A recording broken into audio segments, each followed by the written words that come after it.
जय हिंद मित्रांनो. तुम्ही खरे श्रीमंत कधी असणार माहीत आहे का?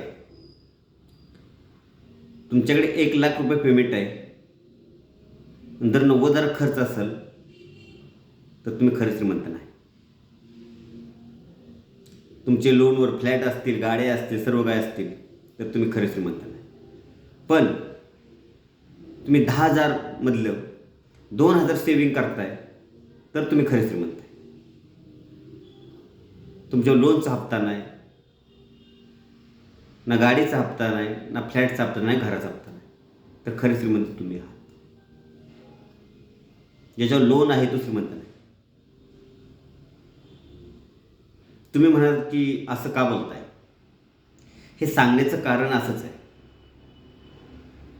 कारण जेवढं पेमेंट येते ते आपण पूर्ण बँकेला भरत असतो, आणि गलतीने एखादा बाउन्स हप्ता झाला ते टेन्शन वेगळंच. घरावर जप्ती येणे, गाडी ओढून नेणे हे आहेच. पण ज्याला 10,000 पेमेंट आहे, ना कुठलं लोन आहे, ना कुठलं काय आहे, आणि त्यातली का तो 2,000 रुपये शिल्लक सुटतोय, ही त्याची आनंदाची गोष्ट आहे. येणाऱ्या काळामध्ये तेच 2,000 किती होतील कोणास ठाऊक. एका वर्षाचा हिशोब काढला तर झाले 20,000. विचार करा, कंटिन्युटी ठेवत राहिला.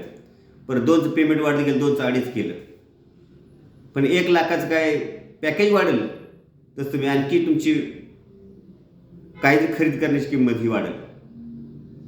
त्यामुळे 1,00,000वाला खरा श्रीमंत नाही.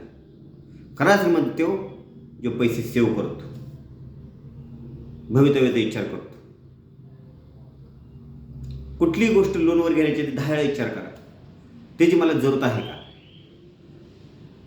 जर जरूरत नसेल तर त्याला घेऊच नका, आणि जरूरत असेल तरीही 10 दिवस 15 दिवस थांबा, वेळ घ्या.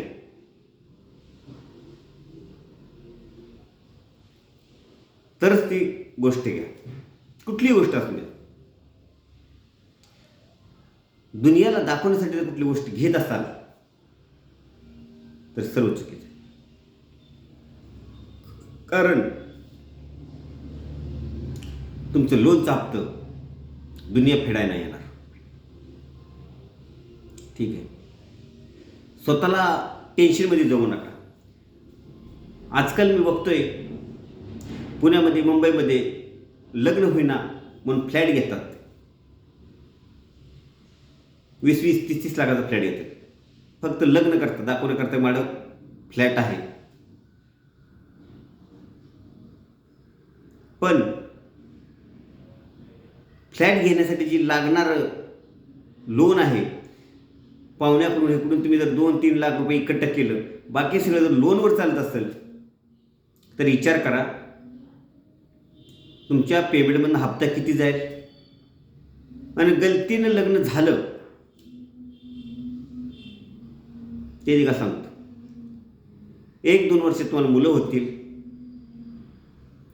मुलांचा शाळेचा खर्च आजकाल नर्सरी, LKG, UKG ह्याला लाखो रुपये खर्च करते. लाखो. पाया मजबूत पाहिजे, पाया. अरे पण जो पाया उभा राहणार आहे त्याला पायाडच नाही ना, त्याला काहीच कळत नाही ना, तर गरजेचं आहे तर लाख रुपये खर्च करणं. पण त्यांचं मुलगा शिकतंय तर माझं तिथे शिकलं पाहिजे, हा सगळ्यात मोठा गैरसमज.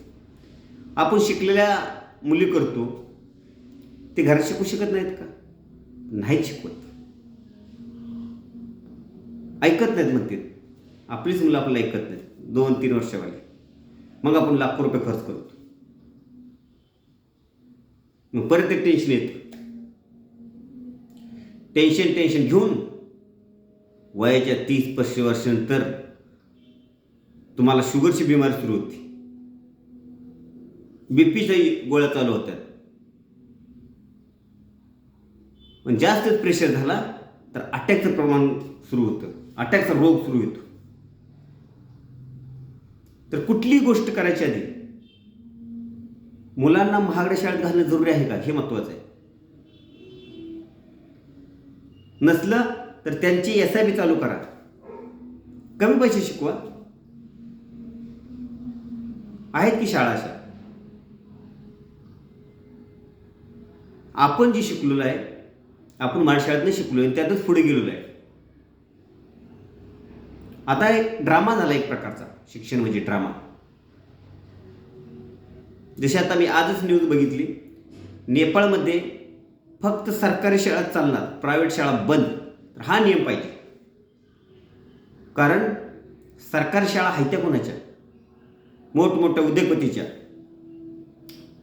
मोठमोठ्या नेत्यांच्या. करा ना, सरकार शाळा चालू करा ना. एवढा फंड जमा होतो एज्युकेशनचा, ह्याचा कुठं जातोय? त्याच्याबद्दल काय विचारत नाही. विचारणार कोण? कारण सगळंच तुम्हाला माहीतच आहे. मी जर बोललो तर म्हणतील हे आला मोठा ज्ञानी पुरुष.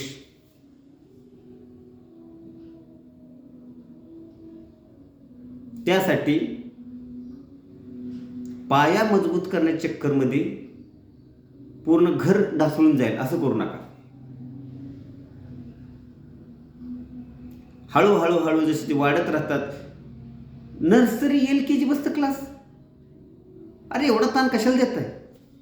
जेवढं त्याचं वजन नाही त्याच्यावर, त्याच्या पाठीवर त्याचं वह्यांचं पुस्तकाचं वजन आहे. पाक वाकून झुकून चालते ती.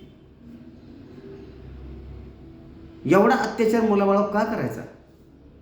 आणि आपण टेन्शनवर जगत राहायचं आयुष्यभर. टेन्शन फ्री व्हायचं असेल तर ठीकठाक शाळेत मूल्य घाला, कमी खर्चात जगण्याचा प्रयत्न करा. फ्लॅटच्या नादी लागू नका, गाडीच्या नादी लागू नका. जरूरत असेल तर पक्का घ्या, आणि तेवढं पेमेंटही पाहिजे, ती फेडण्याची ऐपतही पाहिजे. नाहीतर नुसतं बँकाला मोठं करू नका.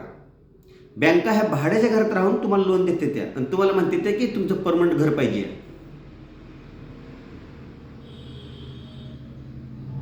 फ्लॅटवर मी एक वैयक्तिक व्हिडिओ बनवणारच आहे, पण तरी पण सांगतोय, फ्लॅटच्या नादी लागू नका. लय मुश्किल आहे. ठीक आहे. आणि आपलं ज्या आनंदित जीवन जगायचे ते राहून जाऊ नका. हे जीवन थोडकं आहे, आनंदित जगण्याचा प्रयत्न करा. कुणाची कंपॅरिझन करू नका, कुणाची बराबरी करू नका, कोण काय म्हणतं याच्यावर ध्यान देऊ नका. जी लढाई आहे स्वतःसाठी लढा. जी काय देवाला मागायचे स्वतःसाठी मागा. जे तुम्हाला काय मोठं व्हायचे स्वतःसाठी करण्याचा प्रयत्न करा. दुसऱ्यासाठी मी त्याला हरविणं, मी त्याला दाखविणं, काही गरज नाही. स्वतःची लढाई स्वतः लढा, त्यात आनंद आहे. ठीक आहे. आणि हा तुम्हाला सल्ला कसा वाटला त्यामध्ये कमेंटमध्ये पक्का सांगा. आणि मोरे सरकार HM चॅनलला लाईक करा, कमेंट करा, सबस्क्राईब करा. आणि जर काही प्रॉब्लेम आला तर मला फोन करा. एखाद्या चांगल्या गोष्टीत सल्ला पाहिजे असेल तर कुठल्याही अवश्य गाईडलाईन करेन.